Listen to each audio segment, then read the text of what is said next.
Alors nous sommes dans le dernier virage de cette émission Matin d'Éden. La rubrique c'est bien sûr l'actu décalé et je l'annonçais dans mon introduction, nous allons parler de consommer des fruits et légumes, pourquoi et comment. Et pour faire le débat, j'ai déjà avec moi deux invités sur ce plateau, Firdaus Oloua, Toye Youssoufou. Bonjour à vous madame. Bonjour monsieur. J'espère que vous portez bien. Très bien, merci. Parfait. Alors vous êtes technicienne agroalimentaire, nutritionniste, spécialiste en santé publique, c'est bien ça? C'est bien ça. D'accord. Soyez les bienvenus sur Eden Télévision. Merci monsieur. Nidivi, Eric, bonjour. Bonjour monsieur. J'espère que vous, également de votre côté, vous portez à merveille. Très bien. Alors, vous êtes responsable, spécialiste en production végétale, c'est bien ça? Tout à fait. Responsable de structure de la place, n'est-ce pas? Oui, de la Fédération des producteurs maraîchers. Parfait. Alors, soyez les bienvenus sur Eden Télévision. Merci. L'émission, c'est Matin d'Eden et nous parlons justement des fruits et légumes. Parlez-nous de tout. Tout ce qui concerne les fruits et légumes. Les fruits et légumes. Oui. C'est très intéressant. Oui. Ça peut arriver? Oui. Et les fruits et légumes sont des produits d'origine végétale. Oui. Et on peut en citer les mangues, la papaye, le piment, le gombo, les légumes feuilles comme le chayo ou le goma que nous consommons très bien au Bénin. Nous avions l'amarante. Nous en consommons suffisamment. Nous avions le foie de terre. Nous avions également les feuilles de manioc qu'on a l'habitude d'appeler chez nous feignement. Et bien d'autres produits végétaux, tels que la carotte, la pomme de terre, le curcuma. C'est beaucoup de produits quand même que nous qualifions de produits légumes, fruits et feuilles en République du Bénin. Mais quand on parle d'alimentation équilibrée, nous entendons souvent parler de ça, alimentation équilibrée. Est-ce que vous pouvez nous éclairer un peu? Et aujourd'hui, nous avions constaté qu'au Bénin, malgré, selon les normes de l'OMS, chaque individu devait consommer en moyenne 400 grammes de légumes, 400 grammes par jour, de légumes, fruits et feuilles par jour. Ah bon? Par jour? Par jour. Okay. Malheureusement, en Afrique et plus particulièrement au Bénin également, nous avons constaté que la population béninoise consomme en dessous de ce seuil qui a été recommandé par l'Organisation mondiale de la santé. Et cela est dû à plusieurs d'autres facteurs que nous aurons peut-être la chance d'aborder au cours de l'émission. Alors, Madame Firdaus, dites-nous, de votre côté, quelle définition scientifique ou nutritionnelle peut-on donner aux fruits et légumes? Je voudrais commencer par d'abord aborder l'alimentation équilibrée. Oui. Quand on parle d'alimentation équilibrée, c'est une alimentation qui basé essentiellement sur toute une gamme d'aliments qui représente exactement la majorité des principaux groupes d'aliments dans une assiette par exemple. Vous pouvez nous donner quelques exemples? Oui, quand on prend une assiette composée de protéines, on a les œufs, le poisson, le soja, une alimentation, des aliments aussi composés de céréales qui sont d'origine végétale, qui sont des aliments de force. Et les aliments composés des fruits et des légumes sont des aliments de protection. Donc on a aliments de force, aliments de protection, aliments de croissance. Donc ces trois catégories d'aliments devaient être vraiment consommées de façon régulière. Dans quel cas pourrait-on mettre un bon plat de légumes bien assaisonné? Oui, on peut consommer des légumes assaisonnés avec du riz et du poisson. Ça constitue déjà un plat équilibré. Un plat équilibré. Voilà, donc du point de vue nutritif, c'est vraiment recommandé de consommer les fruits et les légumes parce que ce sont des aliments par excellence. Justement, quels sont les bienfaits de cette consommation? Qui regorgent assez de vitamines, de minéraux, des fibres alimentaires qui nous aident vraiment à prévenir les maladies en général. D'accord. Monsieur Eric, de votre côté, les bienfaits? Et parlant d'abord de menu équilibré, je vais rapidement revenir sur un mets que nous avons l'habitude de consommer chez nous au Bénin. Je prends par exemple le moyo, que nous avons l'habitude de consommer, où nous prenons la tomate fraîche, que nous écrasons, à laquelle on rajoute du piment vert, de l'oignon, avec du bon poisson. Ça, c'est des mets vraiment équilibrés, où on consomme les légumes et fruits tels que c'est recommandé pour les bienfaits de la santé. Et parlant également des bienfaits tels que Madame vient de le dire, c'est des aliments qui sont très riches en vitamines. Nous avons la vitamine C, la vitamine E, je crois, si je ne me trompe pas.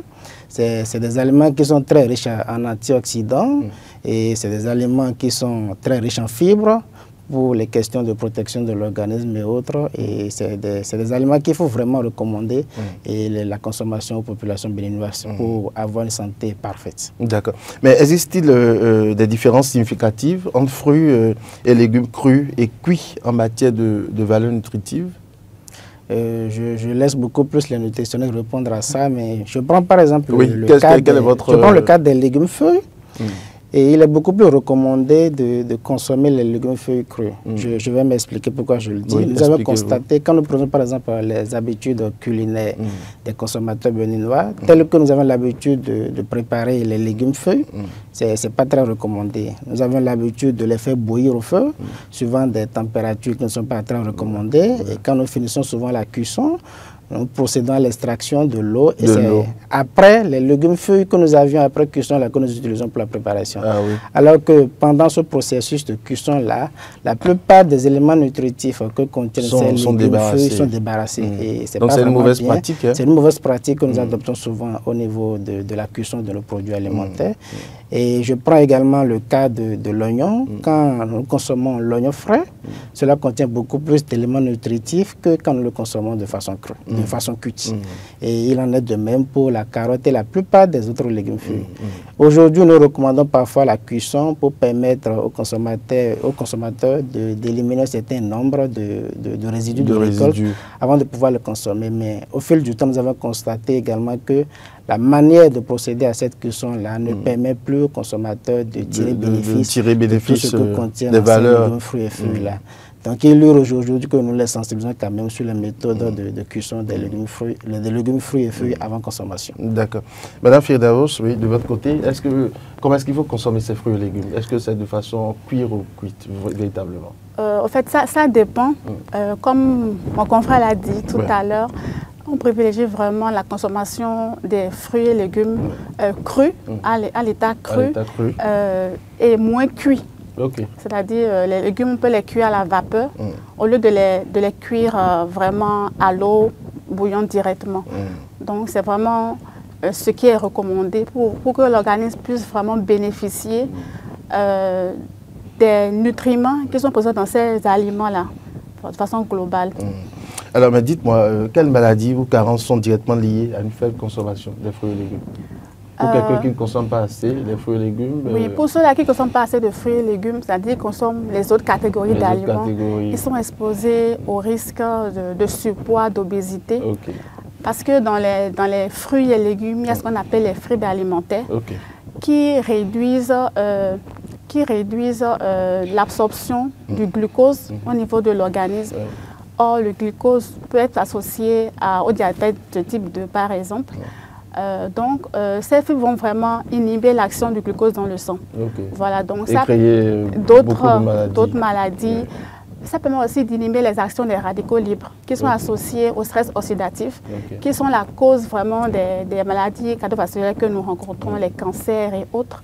Voilà, donc ces aliments-là... Donc aujourd'hui, nous sommes souvent exposés à certaines maladies dont nous ignorons véritablement les causes. Effectivement, parce qu'on ne consomme peut-être pas assez de fruits et légumes, qui sont des aliments protecteurs pour notre organisme en réalité. Est-ce que très tôt le matin, je suppose moi, avant de venir sur cette émission, je pourrais quand même consommer un fruit? C'est possible? Bien sûr, bien sûr. Sans rien mettre dans le ventre, c'est possible? Bon, ce qu'on privilégie, c'est vraiment de consommer de façon équilibrée et variée. Voilà. Donc, il faudrait que ça soit équilibré et varié. Ce n'est pas uniquement la consommation des fruits et légumes, sans les autres types d'aliments, au fait, sans les autres catégories d'aliments. Donc, il faut être vraiment holistique par rapport à ça. D'accord. Alors, Eric, dans d'autres contextes béninois, africains, quels fruits et légumes sont les plus adaptés pour répondre aux besoins nutritionnels de la population? Il faut d'abord voir la prédominance de ces fruits-là en République du Bénin. Je prends par exemple le cas de notre pays tel que nous l'avons déjà suggéré. Il y a la mangue qui est très fréquent, où nous avons la possibilité d'accéder à des coûts moindres. Et en dehors de la mangue, nous avions la papaye, nous avions les oranges, auxquels nous avions beaucoup plus accès facilement. Et je pense que nous sommes d'ailleurs dans la période, je vois assez des oranges, surtout à côté de nous ici à Alada. C'est très accessible à des coûts vraiment réduits. Nous avions également l'ananas que beaucoup consomment. Beaucoup consomment. Et les pastèques? Exactement, la pastèque également très riche en eau et en glucose. Je prends par exemple le cas des produits maraîchers. Et nous avions la carotte, la pomme de terre, nous avions l'oignon, nous avions le piment, sur ces différentes variétés. Ah bon, le piment également? Oui, le piment également, c'est un fruit. Et nous avions la tomate, que nous consommons d'ailleurs beaucoup.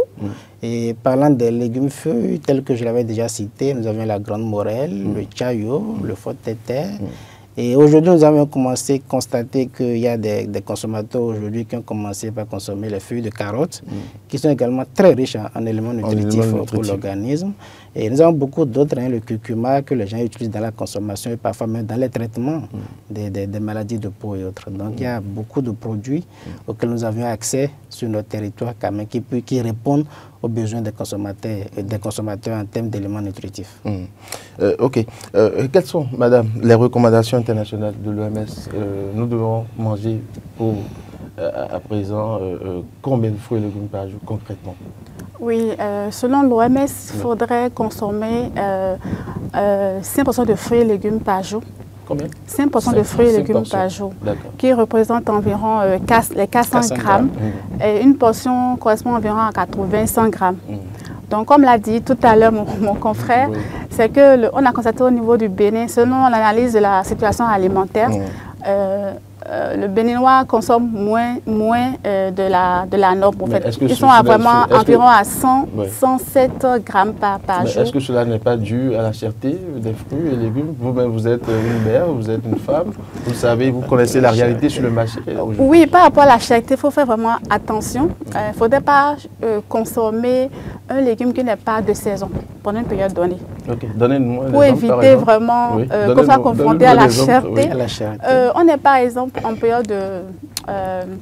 des avocats, par exemple? Non, avocats orange, oui. Actuellement, c'est les avocats et les oranges qui sont sur le marché. Donc, il faut privilégier vraiment cette consommation de ces aliments-là. Et non les plutôt que, voilà, parce que ça va coûter vraiment très cher. Voilà, donc, c'est de cibler déjà durant les périodes de l'année quelles sont les périodes de forte affluence de production des fruits et des légumes pour pouvoir vraiment bénéficier de façon vraiment, en tout cas, normale, pour ne pas être confronté à cette affaire de coûts, d'accessibilité financière et autres. D'accord. Voilà. Alors, Eric, dites-moi, comment expliquer que malgré la disponibilité de ces produits-là, les consommateurs restent encore indifférents, ne vont pas vers la consommation des fruits et légumes? Est-ce qu'il y a un problème de sensibilisation qui se pose? Tel que vient de le dire ma consoeur, c'est vrai, il y a les questions d'accessibilité. Et parlant d'accessibilité, c'est beaucoup plus lié à la question de coût. Et tel qu'elle vient de le recommander, il va falloir faire le choix en fonction des saisons et en fonction de l'accessibilité à chaque type de fruits et légumes. Maintenant, en dehors des questions d'accessibilité, il y a également la question de méconnaissance. Beaucoup de nos consommateurs, beaucoup de Béninois ne savent pas encore l'importance de la consommation de fruits et légumes pour leur propre santé. Et beaucoup d'entre eux ignorent les bienfaits de cette consommation-là. Parfois, ils ont accès, mais ne maîtrisant pas quel type de fruits et légumes il faut consommer, quel type de mets il faut composer avec ces fruits et légumes-là. Ils les ont à disponible, à portée de même, mais ils ne les consomment pas. Donc, il urge aujourd'hui que nous commençons quand même à sensibiliser cette population-là sur les bienfaits de la consommation des fruits et légumes et comment y accéder également et quel type de fruits et légumes il faut consommer en fonction de la période et de la saison. D'accord. Madame, dites-moi, aujourd'hui, vous savez, il y a plusieurs fruits et légumes sur le marché, mais comment faire la distinction des produits véritablement qui sont accessibles à la consommation? Parce qu'il y en a qui utilisent des produits chimiques pour renforcer la productivité. Comment est-ce qu'il faut faire sur le marché pour faire la distinction, savoir que tel produit, tel fruit est véritablement consommable? effectivement, en tant que consommatrice que je suis, c'est vraiment difficile. Consommatrice et nutritionniste. Et nutritionniste que je suis. Oui. C'est vraiment difficile d'aller vers un étalage donné et de m'assurer que vraiment... Oui, donnez-nous quelques stratégies, ou bien est-ce que il faut aller à des points donnés, des endroits spécifiques? Je sais qu'il doit en avoir, je sais que voilà, il doit en avoir des endroits spécifiques où on est sûr que ces légumes et ces fruits-là sont vraiment exempts de danger pour la consommation. Et puis, moi, en tant que femme et nutritionniste et tout, quand je vais acheter des fruits, des légumes, je vois surtout l'aspect. Voilà. Des fois, on se rend compte que c'est vraiment nickel, bien propre. Ah oui, parfois l'aspect extérieur est tout voilà, c'est esthétique, il n'y a pas de trou dans les feuilles. Bon, parfois, il va dire ce qu'il en pense. Oui, Ok, je reviens rapidement là-dessus. Aujourd'hui, nous avions toute une gamme de produits. Et nous avons aujourd'hui la possibilité de savoir si le produit consommé est de bonne qualité ou non. Et aujourd'hui, nous avions sur le territoire béninois des produits certifiés SPG. SPG qui veut dire Système Participatif de Garantie. C'est des produits qui ont été produits suivant des normes de production bio et qui sont attestés également par des organismes qui sont très bien reconnus. Et ces organismes ont des points de distribution des produits SPG, qualifiés de produits bio. Donc, quand on veut s'approvisionner, ces points de distribution sont connus. On peut toutefois les indiquer aux consommateurs qui iront s'approvisionner là. Et quand je reviens sur les produits qui sont commercialisés au niveau de nos différents marchés, tels que ma consoeur vient de le dire, parfois nous avions accès à des produits qui sont tellement nickel, jolis, très beaux à voir. Très attirants. Et le consommateur pense que c'est ça le meilleur produit. On pense même que parfois, c'est le fait d'aller au supermarché qui garantit l'accès à des produits de qualité, alors que c'est complètement faux. Nos parents avaient l'habitude de dire « Ça veut dire ce que le verre consomme, l'homme peut consommer. Donc quand vous partez au marché, vous voyez peut-être des produits qui sont légèrement troués, c'est peut-être des feuilles de légumes qui sont légèrement trouées. Pour le consommateur, c'est que ce produit-là n'est pas bon à la consommation. Alors que si on compare sa qualité de ce produit à un produit qui est tout à fait tout nickel, qui n'a pas du tout de trou, allez voir, c'est peut-être l'autre produit qui est tout à fait nickel qui est bardé de résidus de produits chimiques. Et je conseille beaucoup plus aux consommateurs qui vont s'approvisionner auprès de ces marchés-là. Quand le produit n'est pas certifié bio, et que vous voyez peut-être que ça a de petits trous, les verres ont quand même percé, prenez ces produits-là au lieu de chercher à prendre des produits qui sont tout à fait nickel, qui n'ont pas du tout de trous, ou des verres n'ont pas du tout touché. C'est des produits souvent qui sont bardés de résidus de produits chimiques. Alors, mais tout à l'heure, nous venons de parler de sensibilisation, mais est-ce que ne pensez-vous pas également qu'on puisse inculquer ces valeurs-là également dans le haut à l'école, enseigner ça aux enfants? Est-ce que ce n'est pas possible également? L'idéal aurait été d'inclure déjà dans le cursus scolaire et des modules de formation sur la consommation des légumes fruits. Déjà, même à partir de aujourd'hui, beaucoup d'enfants, déjà quand ils rentrent à la maison, ils disent à maman, et on vient de me dire à l'école, il faut consommer au moins 9 par jour. Et à force de le répéter aux parents, les parents commençaient par prendre l'habitude de leur faciliter l'accès aux œufs, par exemple. Donc, on peut également procéder de la même manière pour les légumes, fruits et feuilles. Pourquoi ne pas déjà, dès le primaire, commencer par sensibiliser les écoliers sur la consommation? Au lieu d'attendre qu'ils deviennent adultes et qu'on organise des ateliers sur des ateliers. Pour leur expliquer ce qu'on aurait pu déjà leur expliquer dès le bas âge et le courant allait déjà prendre. Mais même leur faire des propositions de type de fruits qu'il faut consommer selon les périodes, comment composer des mets de fruits et légumes. Et déjà, quand ces parents prennent l'habitude, ces écoliers prennent l'habitude, ils obligent les parents à la maison à adopter la pratique. Et au fil du temps, toute la population sera consommateur de ces fruits et légumes, suivant les proportions que les organismes de santé recommandent. Madame, de votre côté, la même question. Quel rôle l'éducation nutritionnelle pourrait jouer dans l'atteinte de ces objectifs? Au niveau des enfants, c'est vraiment l'éducation à la base, quoi. Plus l'enfant est vraiment éduqué autour de ces aspects-là dès le bas âge, plus ils grandissent avec et puis ils développent des habitudes saines. Donc c'est vraiment très important d'aller vraiment vers la base, l'éducation des enfants. Déjà commencer par leur inculquer les bonnes habitudes et pratiques déjà en bas âge. Promouvoir également la production de ces fruits et légumes là, au niveau des écoles, la cantine scolaire. Ok, d'accord. Voilà. Et puis, on peut aussi parler de la communication, sensibilisation des ménages. Voilà, sensibiliser pour que les ménages aussi puissent promouvoir au niveau de leur entourage les jardins familiaux. Ok. Voilà, pour qu'ils puissent avoir vraiment accès facile à ces nutriments-là. Mais est-ce que vous ne pensez pas que l'État aussi a un rôle à jouer dans ce processus? Bien sûr, l'État, en tant que vraiment pignon central, c'est vraiment d'assainir l'environnement, promouvoir une agriculture vraiment résiliente, intelligente face au changement climatique. Qui sévit énormément, voilà. Nous parlons de changement climatique de part et d'autre. Oui. Voilà, investir aussi dans l'infrastructure de transformation, conservation des fruits et des légumes.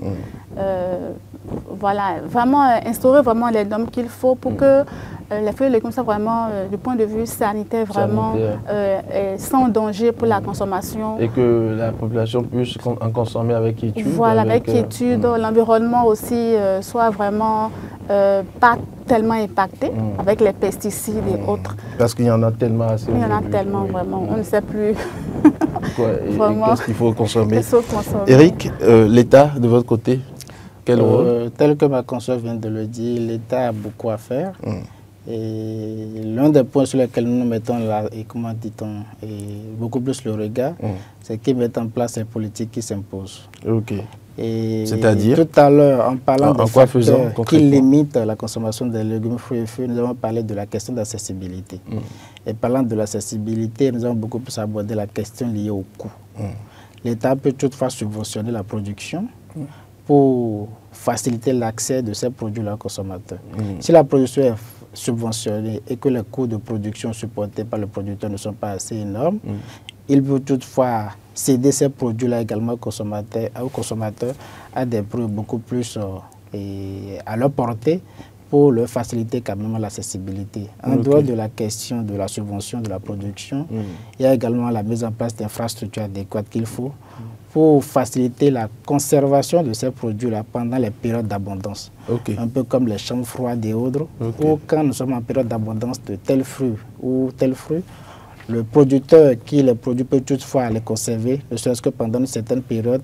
Et quand nous nous retrouvons peut-être dans les périodes de soudure, les produits qui sont en conservation peuvent être toutefois mis à la disposition des consommateurs, toujours à des prix abordables.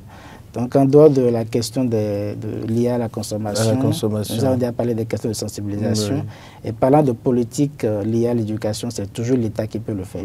Un individu ne peut pas se lever et aller imposer un module lié à la consommation des légumes et fruits aux enseignants. Ce n'est que par la politique qu'on pourra mettre en place ces approches-là. Donc, voilà quelque sorte les pistes sur lesquelles on peut toutefois orienter l'État pour faciliter la consommation de ces légumes, fruits et fruits-là. Maintenant, en tant que communauté, tel que les gens le font déjà dans les écoles, aujourd'hui, les jardins scolaires pilulent un peu partout. En dehors des jardins scolaires, on peut déjà commencer également par mettre en place des jardins communautaires, dans lesquels la population peut toutefois aller produire elle-même et déjà faciliter l'accès à ces produits-là aux consommateurs. Et même moi, en tant qu'individu, je peux déjà, aujourd'hui, nous avons la possibilité de produire de différentes manières. Même déjà dans ma propre concession à la maison, je peux déjà faire d'installer un petit potager ou un petit jardin là où je peux faire un peu de gingembre. Et là, c'est du naturel. Un peu de la tomate, c'est du naturel. Tout ça facilite la consommation des fruits et légumes et facilite également l'accès à ces produits-là. Donc voilà quelques pistes que nous pouvons toutefois. D'accord. Madame, avant de vous poser la question de savoir les différents types de fruits et légumes que nous avons, parce que nous en avons plusieurs, n'est-ce pas? Nous allons lire quelques réactions de nos internautes. Marie-Geneviève Assogba Gendou, les fruits et légumes sont des aliments riches en sels minéraux et aussi en oxydants. Ils sont nourrissants pour les vaisseaux sanguins et autres, puis facilitent la digestion en cas de constipation, réduit les maladies de foie, d'indigestion, de malnutrition, etc. On constate que c'est un expérimenté qui parle, hein, Marie-Geneviève Assogba. Majestueuse Kodo, ces légumes contiennent des fibres. Ils sont importants pour le bon fonctionnement de l'organisme. Serge Sika, les fruits et les légumes sont riches en fer et en sels minéraux, puis facilitent la digestion et évitent la constipation. D'abord, un tout tas par rapport à ces réactions. Qu'est-ce que vous en pensez? Est-ce que ces réactions sont cadrées? Oui, c'est vraiment cadré. C'est vraiment des personnes qui s'y connaissent. On a parcouru ça tout à l'heure. C'est vraiment ça. Oui. D'accord. Les différents types de fruits et légumes que nous avons? Bon, il y en a tellement. On a les légumes feuilles. On a cité tout à l'heure le vernonia, qu'on appelle en langue fond amand-vivet, le basilic africain, le tchétchayo, l'amarante, qui est le fotete. Je pense. Nous en avons plusieurs. Vraiment, il y en a plusieurs. On a aussi le moringa, qui est riche en vitamine A,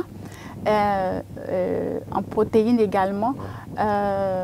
Bon, on a aussi les légumes fruits. On a cité le piment, la tomate. Il y a aussi les bulbes, et l'ail et l'oignon, les légumes, gingembre, les légumes tiges. Oui, je peux citer le céleri par exemple. Donc on a vraiment au Bénin toute une gamme, toute une variété de fruits et légumes qu'on peut vraiment consommer en toute quiétude. D'accord. Eric, pour compléter un peu la longue liste. Je pense qu'elle a pratiquement presque tout cité. Je peux ajouter la pomme de terre qu'on vient de citer. Il y a la carotte également, qui est prisée par beaucoup de consommateurs dans les hors d'œuvre, les salades et autres. Et nous avions en plus de tout ça la papaye, qui est également un produit très, très accessible aux consommateurs. Nous avons les produits, les fruitiers de saison. Vous permettez rapidement, Eric, nous avons un appelant au bout du fil. Bonjour à vous. Oui, bonjour le plateau. Bonjour monsieur, merci de vous présenter s'il vous plaît. Oui, c'est le maréchal premier, non, le chef président. Le maréchal premier, bonjour. Ouais, ça va. Comment est-ce que vous portez ce matin? Oui, ça va. Bon, et je salue d'abord vos invités. Mes invités vous saluent également. On les a bien suivis de nos jours. Mais moi, ma question est de savoir, pourtant, tout ça là, ce qu'on a appris, pourquoi, c'est à eux que je pose cette question, pourquoi nos parents ont des maladies comme on voit maintenant, et pourquoi ils consomment des choses avant nous actuellement? C'est toute ma question. Maréchal, merci de reprendre la question s'il vous plaît. Oui. Je disais, nos grands-parents, et ils vivent bien, non? Ils n'ont pas ce genre de maladies actuelles. Oui. Pourtant, ils vivaient, ils consommaient des choses. Mais pourquoi maintenant, tout ce qu'on vient d'entendre avec vos spécialistes là, et on a plein de maladies, il faut nous dire pourquoi les parents entre différents de nos grands-parents et actuels. D'accord. Vous avez compris? Merci beaucoup à vous. Très bonne journée. Au fait, actuellement, on vit le phénomène de transition alimentaire. Il y a beaucoup d'aliments ultra transformés sur le marché. Et puis, on privilégie ces aliments-là au détriment des aliments locaux qui sont vraiment accessibles, nutritifs. Parce que la grande mère au village, par exemple, pourra juste trouver du piment naturel et puis des légumes véritablement fraîches. Vraiment, effectivement. Donc, vraiment, ça contribue vraiment à sauver les maladies cardiovasculaires, l'hypertension artérielle et puis tout ce qu'on rencontre actuellement comme maladies qui sévissent. Alors, nous avons un autre appelant au bout du fil. Bonjour, appelant au bout du fil. Bonjour, chers amis journalistes, bonjour. Bonjour, à qui avons l'honneur? Vous avez M. Sébastien Rosso à l'appareil. Oui, M. Sébastien, bonjour. Merci de poser votre question. Merci beaucoup. Et ma question est de demander si nous avons vraiment des fruits et quel genre de fruits nous avons aujourd'hui. Est-ce que les fruits que nous avons, que nous appelons fruits naturels ou des légumes naturels sont encore des fruits naturels?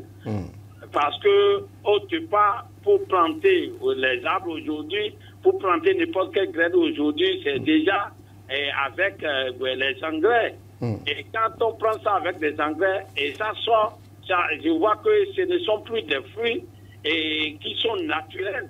C'est de la base, c'est déjà faussé. Est-ce que ce n'est pas ça qui est la base de toutes les maladies? Les maladies, oui. Quand on sait entend que les fruits sont totalement naturels, et c'est avec la terre ferme, c'est sur la terre ferme, et qu'on plantait les fruits, et même si la terre ne donne pas, on fait ce qu'on appelle la jachère, et c'est avec les feuilles.